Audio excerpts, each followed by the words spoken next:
This is the story of every English learner I've come across. This is the story of every dreamer. We want to be ourselves when speaking English, am I right? We want to feel confident. We want to talk to others without the fear of being misunderstood. We want to use English skillfully, like an artist who paints the most beautiful masterpieces. Well, this is my story. And this is perhaps your story too.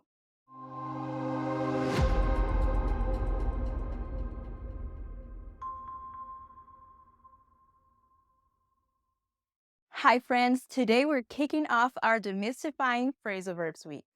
I guess I've just used a phrasal verb right there to kick off.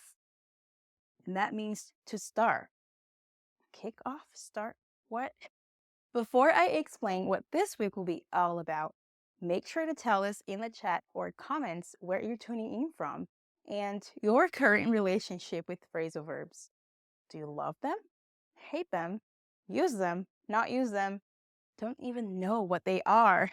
Let us know!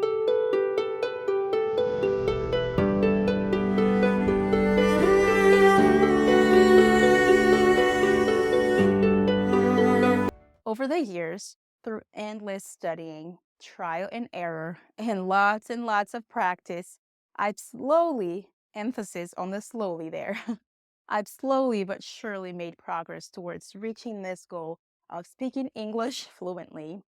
It was kind of like feeling my way across a dark room at times. Sure, I've had some ups and downs along the way. I've even experienced some embarrassing moments, but because of these experiences, I'm better off. They helped me have so many insights, and I'm excited to share these insights with you this week. So, talking about this journey as an English learner, Portuguese is my first language. English is what I consider my second language. So I know exactly what it is to go from zero English to basic English to intermediate to advanced, ultimately building up my fluency to an advanced level and now being able to communicate with native speakers in a way that I feel so confident even teaching English here in the United States. I mean, I never thought in my wildest dreams that I would one day teach English in the United States. Come on, this girl from Brazil teaching English here. Anyways, this is one of the reasons why I'm so excited to share some of these insights that I've had throughout my English learning journey so I can help you in this journey as well. So I can help you guide your way, okay? So let's get started then. So I'm going to tell you a little bit about my story, and I'm going to make it short. My story with English, with the English language, is very long, but I want to start from this point right here, 2017. That's the year I graduated from college, and right after my graduation, I had the opportunity to study at the University of Texas at Austin. It was a 5-month graduate program, an academic English program. And that was the first time I noticed there was something about my English that was missing. I felt like there was this gap. And I think the first days of my classes and talking to people, I couldn't really tell what it was. I would even ask people, can you give me feedback on my English? And everyone would always be like, oh, your English is great. You speak really well. I mean, wow. And I know my English was pretty good. I could communicate effectively. For the most part, people could understand me really well. And I could understand people, except when I had to order food. I always felt like everyone spoke super fast. So during that time, when I was studying at this academic English program, this was the moment I realized, like I said, there was something about my English that I wasn't satisfied with. I wasn't. And it was because I felt like I couldn't be myself. in English. You know what I'm saying? In Portuguese, when I'm speaking Portuguese, I'm always telling people stories. I like to be funny. I like to add details to my stories.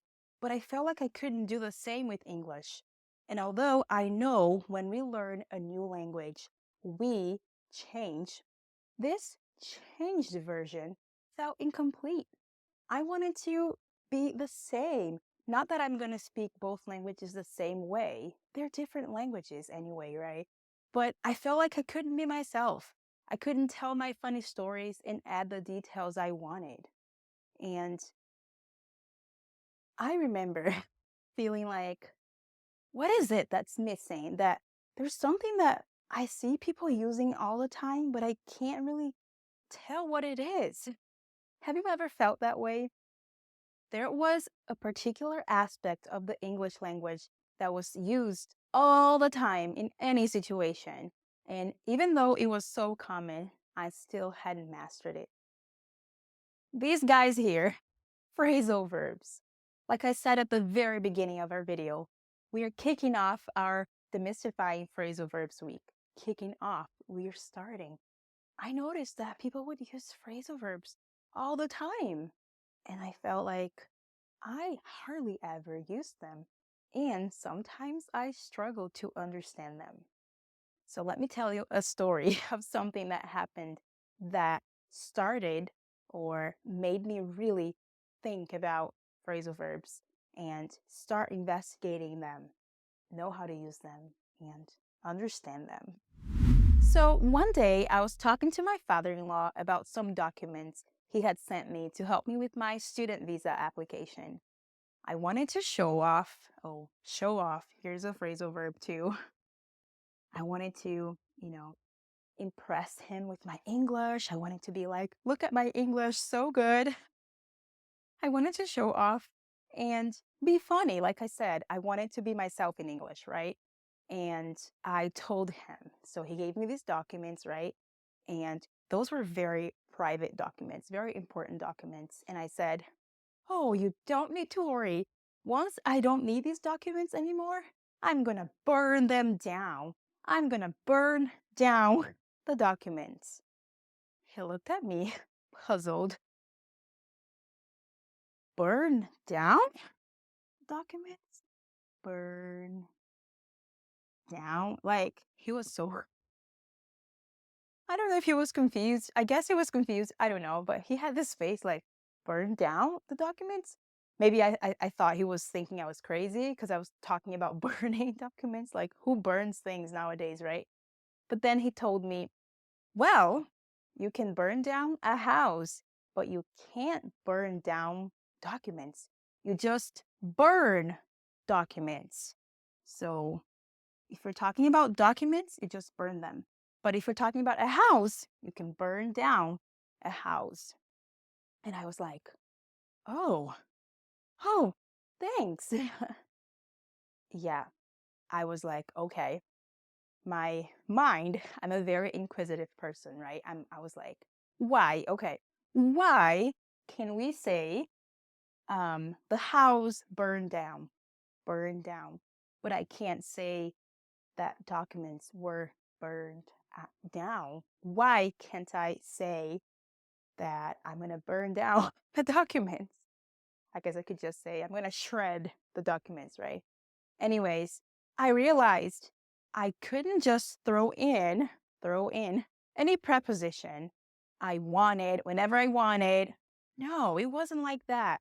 There was something about the English language that allowed for a house to be burned down, but for documents to simply be burned.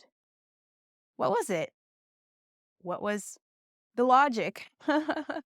Why was down necessary when talking about a fire completely destroying a house? As I played this conversation over and over in my head, anyone can relate? I decided I was going to find the logic. The logic that makes English speakers, especially native speakers, use these special verbs that combine with other, you see, like this verb combines with this particle here. Don't worry about the terminology yet. We'll talk all about it. Um, so that's when I began my quest to understand what we call phrasal verbs. And after many years of trying to use and understand phrasal verbs in my everyday interactions, after completing my master's degree in TESOL, TESOL stands for Teaching English. Let me write this here. Teaching English to speakers of other languages. You guys. And after diving into the world of English grammar, I mean, my Christmas gift was literally the grammar book, that huge book. I'm going to try to put a picture here. Yeah, that was my Christmas present back in 2021. I told my husband, please give me a grammar book, this book here. So after all this studying and after finding the field of cognitive linguistics, like I love that so much. Cognitive linguistics has changed my life.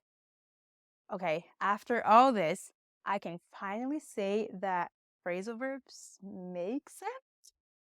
And what's even more exciting is that I can help you make sense of phrasal verbs too. Yeah. All right. Now you're like, okay, you're so excited, teacher Natalie. I like that. But are phrasal verbs really that necessary? I mean, I can get by without them. Get by. I can survive. I'm sure you can. You'll be understood. People will understand you. Sometimes phrasal verbs can get in the way of communication. That's true. But you know what? They're so common that you will inevitably come across phrasal verbs that aren't always that clear, especially if you live in an English speaking country. That's my case. I live in the United States, I live in Wisconsin, and where I live, there are not that many Brazilians compared to other parts of the United States. There are Brazilians here. I mean, Brazilians are everywhere, right? But here, I'm always talking to native speakers, and they always use phrasal verbs all the time. Native speakers don't usually have this skill of making their speech simpler for other learners to understand. In fact, some might even think that phrasal verbs are easier to be used, that they're simpler, you know? Anyways, I'm going to tell you another story, something that happened to my students. And here, the point is to show you that phrasal verbs can be very confusing, even when we have this context, you know, like context always helps, right? But sometimes it's not enough.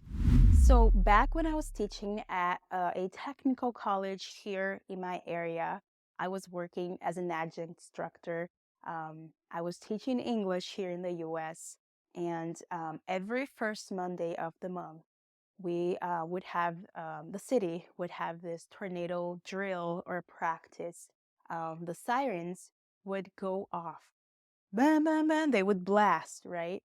And I wanted to tell my students that that was what was happening. The sirens would go off because it was a practice, it was a tornado drill. I had lots of students that were new to the area, so they weren't aware of that. And sometimes the sirens scare them, especially those students who had come from war-torn countries. That's very sad, right?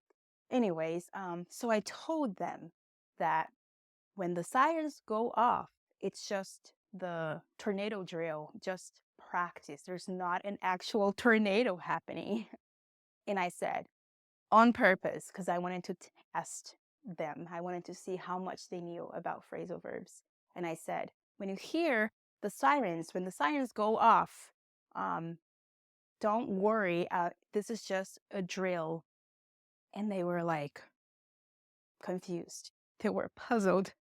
I remember the look on their faces. They were like, oh, wait, but why are you turning off the sirens? And I was like, no, they're going to go off. Off, but teacher, go off means to turn off, right? And I told them, no, not really. Can you see? The context here was perfect. I even said, when you guys hear the sirens, and yeah, I'm sure they were able to connect the information, but it wasn't making a lot of sense to them. They were like, I don't understand. Why do you say that a siren go off? Like, why does it mean that it's ringing? A loud sound. Anyways, you see, phrasal verbs can be confusing sometimes. Yeah, and I never wrote the phrasal verb here. To go off. Yeah, to go off. So when you're sleeping in the morning, your alarm goes off. Just like tornado sirens, they go off too. So in our next video, coming up in just a couple of days, we'll explore what phrasal verbs are, what they do, and of course, I'll share how I learned to make sense of them. I was once very intimidated by phrasal verbs, even when I was teaching more advanced learners. No wonder many studies call phrasal verbs the scourge of the learner. This word, scourge, means something that causes a lot of difficulty, a lot of headache. So people, they always say that knowledge is power, right? Knowledge is power. So everything that you'll be learning this week, if you don't take action, if you don't participate actively, you might miss it. Your brain is going to forget. So I want to invite you to be an active participant this week. Do you feel like you need to build up your confidence in using phrasal verbs? And what's the most challenging part of understanding and using phrasal verbs for you? Leave a comment below, and I'd love to hear your thoughts. So I can't wait to hang out with you again. To hang out. See ya!